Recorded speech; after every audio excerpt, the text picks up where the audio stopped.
और एक बार यदि भगवान से जुड़ गए ना तो याद रखना, ध्यान रखना भैया, तुम संबंध निभाने में चूक कर सकते हो, लेकिन जब संबंध निभाने की बारी आएगी तो मेरे गोविंद कभी चूकने वाले नहीं हैं।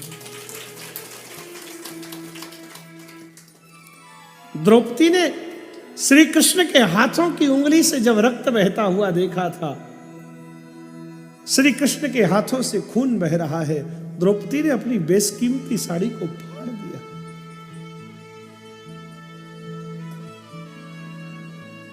भगवान श्री कृष्ण के आंखों में प्रेमाश्रु थे। द्रौपदी, तूने मेरी इतनी सी चोट के लिए अपनी कीमती साड़ी फाड़ दी? द्रौपदी कहने लगी, हे केशव, कैसी बातें करते हो? तुम्हारे ऊपर तो ऐसी एक नहीं अनगिनत साड़ी कुर्बान है प्यारे। मैं आपकी सखी हूं, मैं आपकी दासी हूं। श्री कृष्ण ने द्रौपदी के मस्तक पर आज हाथ रख दिया और कहा, द्रौपदी, आज तूने मेरे लिए अपनी साड़ी की कीमत न देखी। समय आने दे, जब जरूरत पड़ेगी तो तुझे ऐसी साड़ी पहनाऊंगा जिसे दुनिया में कोई उतार ना पाएगा। और जब कोई काम ना आया तब श्री कृष्ण आए।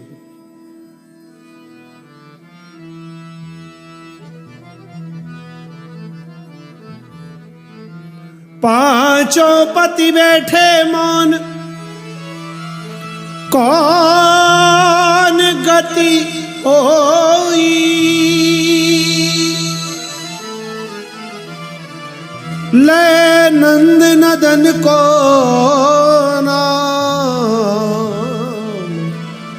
द्रौपदी रोई। है गयो धर्म को नाश, पाप रयो छाई। लखी अधम सभा की ओर नारी बिन खाई। बिन काज आज महाराज करी क्यों देरी। दुख हरो द्वारिका नाथ, शरण तेरी।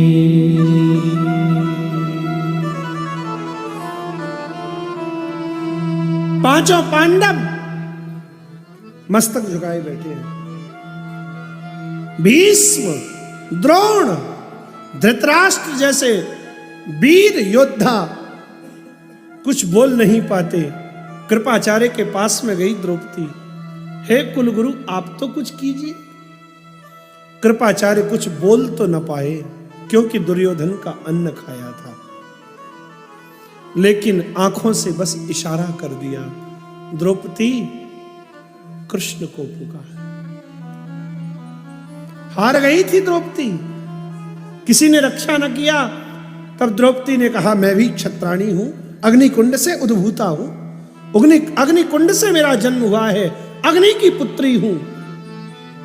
दोनों हाथों से कसकर के पकड़ लिया अपना चीर। श्री कृष्ण न आए। अपने बल पर जब तक भरोसा था श्री कृष्ण न आए, अपनों पर जब तक भरोसा था श्री कृष्ण न आए। लेकिन जब द्रौपदी ने देखा अब मेरी एक ना चलती है, दुशासन 10,000 हाथियों के समान बल रखने वाला वीर योद्धा था, और इस समय द्रौपदी रजस्वला है, एक वस्त्रा है, ऐसी स्थिति में नहीं है जिस स्थिति में सभा में लाया जाए।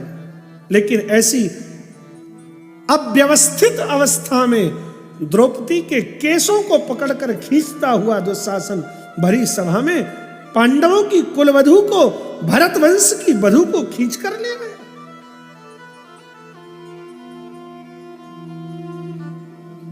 दुष्ट दुर्योधन ने आज्ञा दिया, दुशासन, दासी द्रौपदी को नग्न करके मेरी जंघा पर बिठा दो।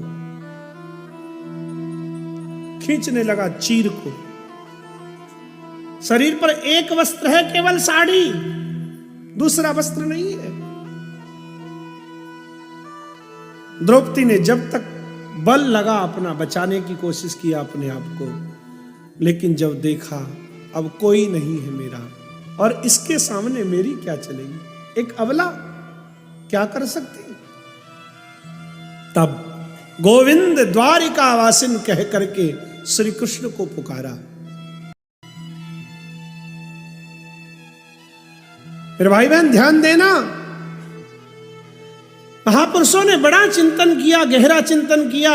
महापुरुषों ने कहा अपनी भक्ता द्रौपदी को बचाने के लिए श्री कृष्ण ने इतनी देर क्यों लगाई, भगवान को इतनी देर ना करनी थी।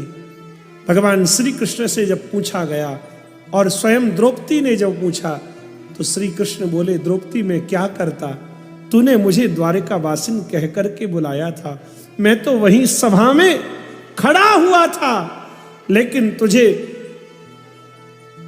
मेरा द्वारिका नाथ नाम याद आया, इसलिए मैं तेरे द्वारिका नाथ नाम को सुनकर के पहले द्वारिका गया और फिर द्वारिका से लौट करके आया, क्योंकि तुझने द्वारिका नाथ को बुलाया था।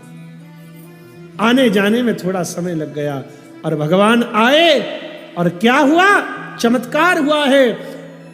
अपार साड़ियों का ढेर लग गया, हरी नीली लाल गुलाबी साड़ियां निकलती चली जा रही हैं, समझ नहीं आ रहा है नारी है कि सारी है, सारी है कि नारी है, नारी ही की सारी है कि सारी ही की नारी है। द्रौपदी सुता निर्बल भई जादिन, बसन रूप भय श्याम, सुनेरी मैंने निर्बल के